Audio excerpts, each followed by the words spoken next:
Welcome everybody to Kids Changing the World. I'm your host, Appiah. This is our digital assistant, Koshi. Hi. Coach, we have a great show today. What do you think about it? I think it's great what Liam's doing for his community and the homeless, and I think it'll be really inspiring to hear.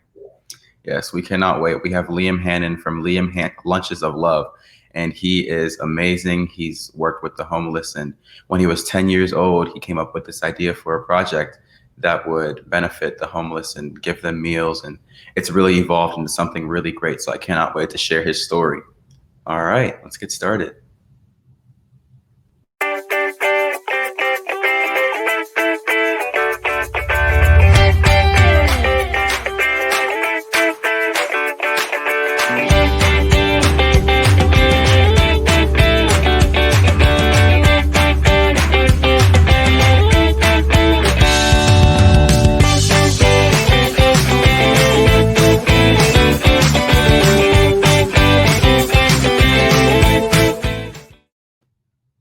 Good afternoon, everybody, and welcome to Kids Changing the World. I'm your host, Appiah, and today we have an amazing show with a young man by the name of Liam Hannon.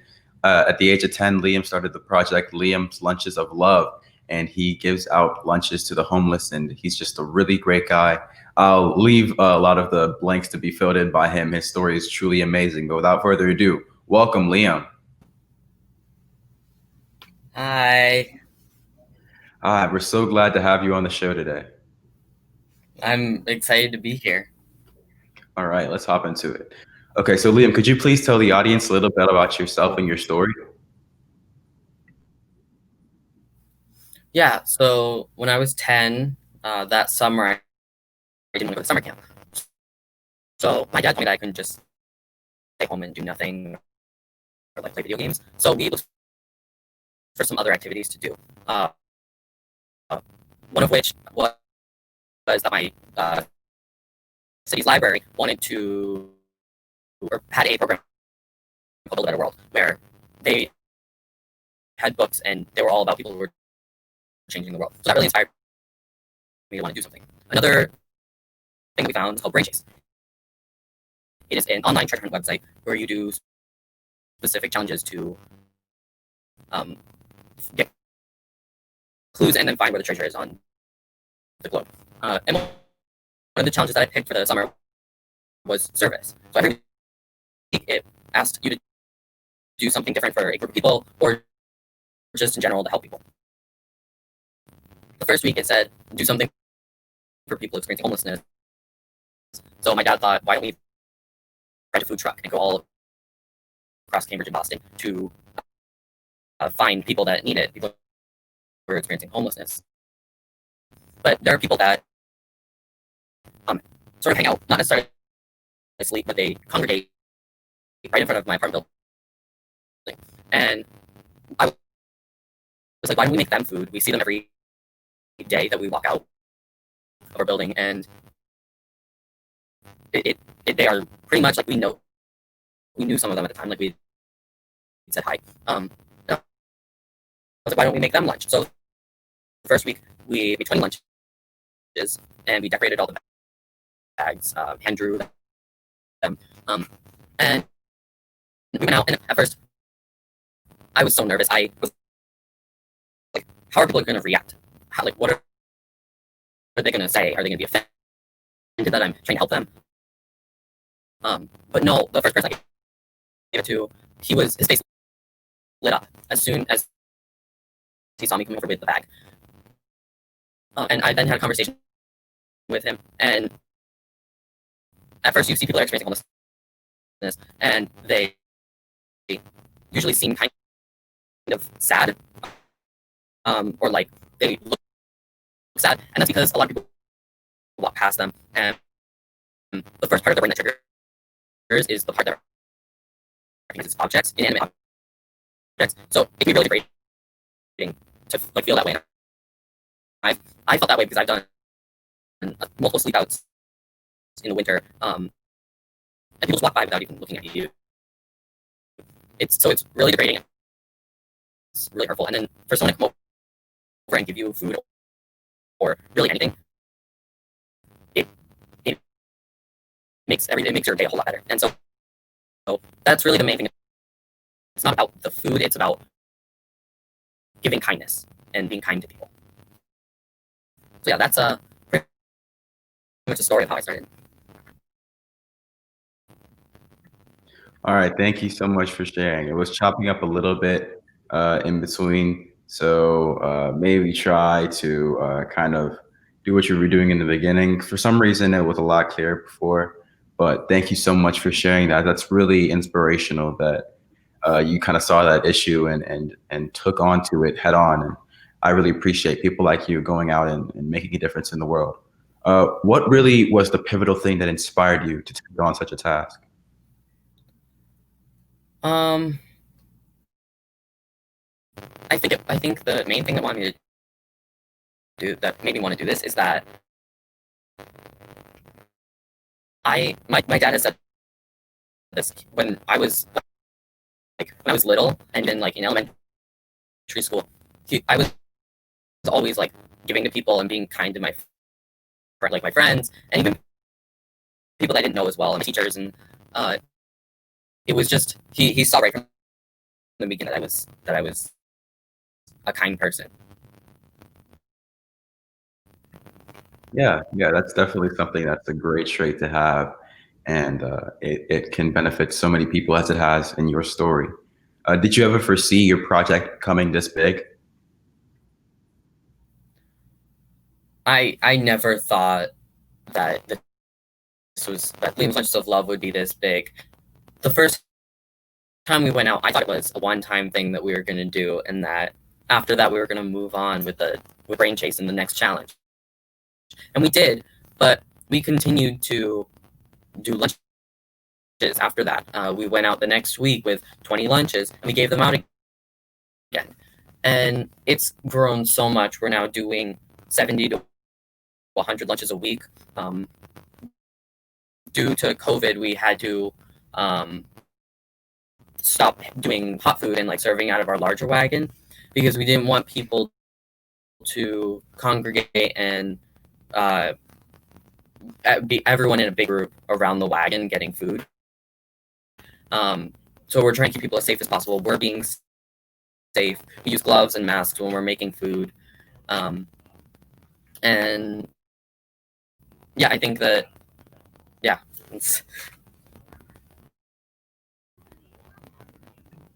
Thank you so much for sharing that. When you first kind of noticed this issue, how did you first approach it?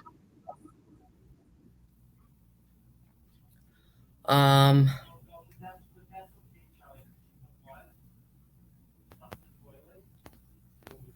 I'm, I don't know. It was just sort of what I like. I was like, oh, why do we make people food? It was just, I thought that was what I thought of first, and we just sort of went with it because it seemed like a good idea. And if it wasn't a good idea, uh, I probably wouldn't have this whole project if it hadn't worked out. And so it did, and now I have Liam's Lunches of Love, and even possibly more chapters happening at my school. Some other there's other schools that have definitely helped us a lot. And yeah, I think that's we just ran with it. That's so great. That's so great. What's your favorite experience been along the way in this whole thing going on?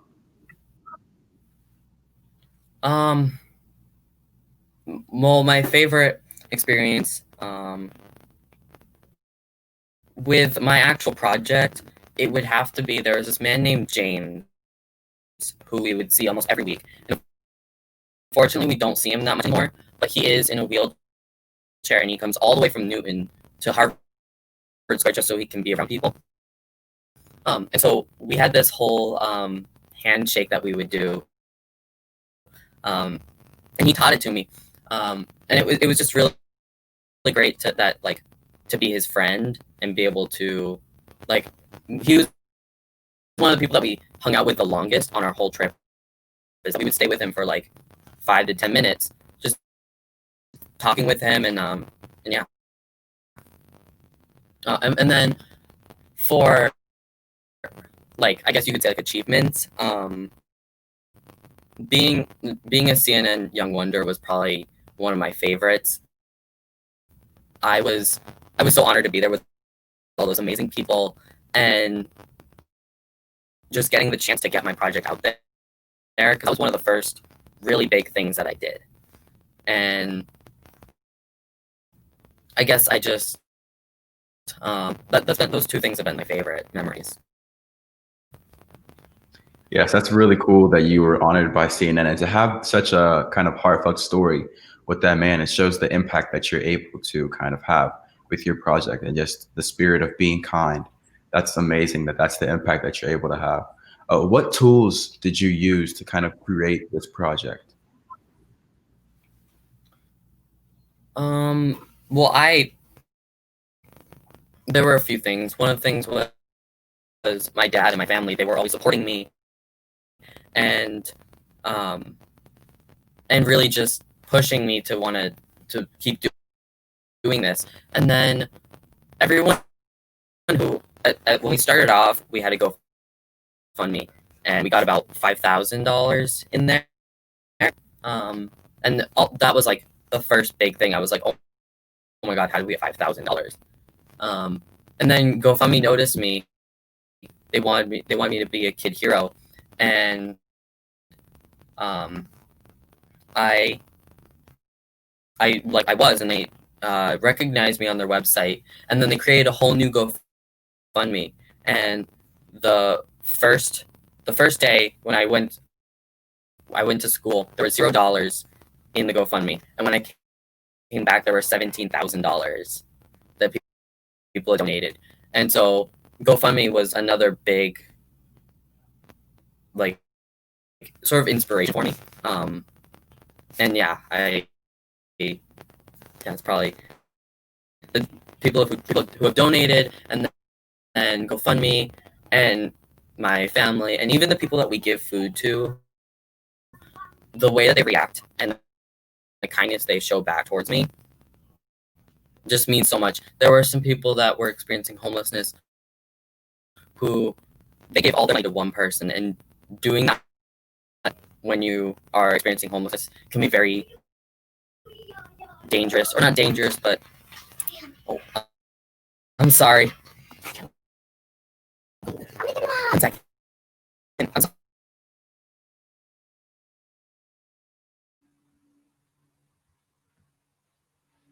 I guess that's the nature of things these days. But this is great what we're hearing from Liam. It's really wonderful. His story with benefiting the homeless and everything he's been able to do, and he's back. Sorry, there was a slight interruption. But yeah, all the people that I've given lunches to, there were a bunch of people that collected money, and they gave it to me, and they said not to use it for lunches, but to put it towards college.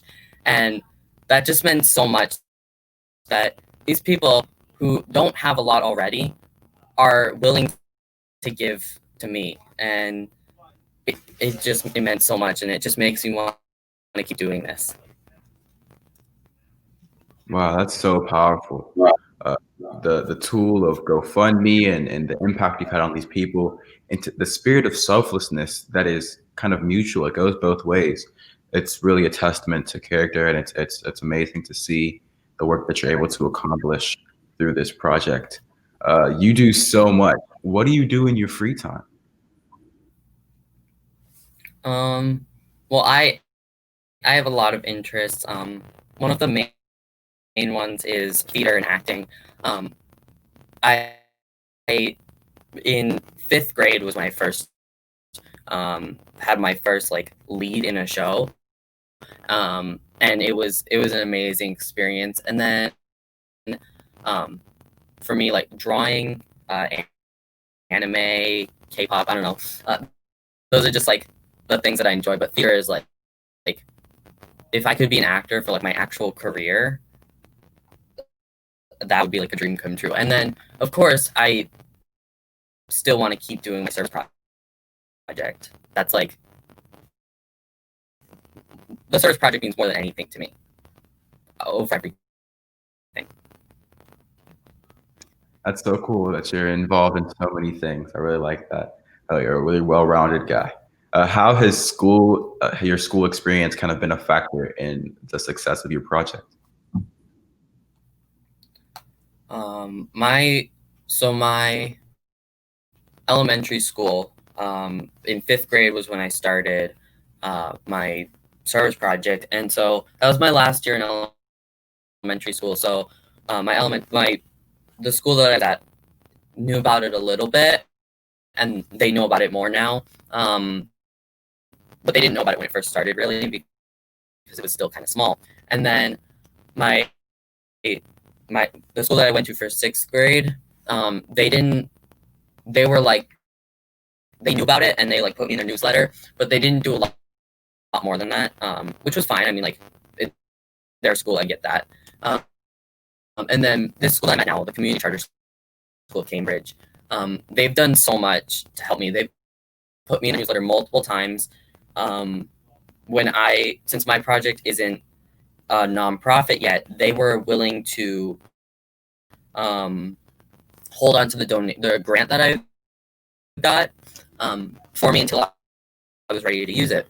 And then I'm even starting a club now at my school that teachers are helping with, and I'm getting students in there, and they're ready to put my larger wagon in one of their buildings to hold on to it, since we need a place to store it now.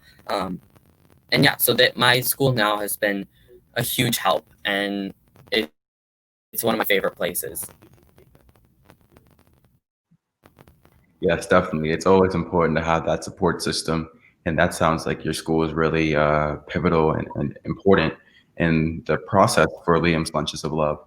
That's really amazing. How can the audience keep up with what you're doing and support? We have a few ways. You can go to www.liamslove.com, which is our website. You can donate through there. And then also through the website, or just in general, we have Instagram, Twitter, and Facebook, which you can follow all of those. And we post on there pretty much daily about what we're doing, and especially when we're going out to do lunches, we post about that. And those are really the main ways. And then we will always like put a link to interviews that are happening, and or I'll send it out to people that I know. And yeah, that's pretty much how you can keep up with what I'm doing. All right, great. Audience, tune in to everything Liam's doing. It's amazing work. What is a final message you'd like to give to our viewers or anybody looking to start an initiative? Well, for me to start something, I have a 3-step program. Start small. You don't want to start too big or else you'll get overwhelmed and discouraged. Pick something that you love doing. So for me, it wasn't really something that I knew that I liked doing. It was more, I was asked to do this thing, and then I realized that I really liked it. But if you know that you want to help animals, do something to help animals, and then get your friends and family involved. That's the final thing. Your friends and family are going to motivate you and inspire you to do more. And I guess my final message is that everyone deserves a little kindness in their lives. No matter what they've done in the past, we have to focus on what they're going to do in the future. That's such a powerful message. Thank you so much, Liam, for joining us and sharing your story and everything you've been able to accomplish. Audience, be sure to keep up with Liam at his website and his social medias. Thank you so much for joining us, and thank you so much for watching Kids Changing the World. All right, audience, thank you so much. That was an amazing show that we just had. A great discussion with Liam Hannon of Liam's Lunches of Love. Big shout out to Koshi behind the scenes. She is our digital assistant, making sure everything runs smoothly. Like, we couldn't do it without her. She's making sure all the banners scroll and everything is going smoothly, and Liam's in the right place. And so big shout out to Koshi, and be sure to like and subscribe. Thank you so much for watching Kids Changing the World on Marcy TV. Signing off.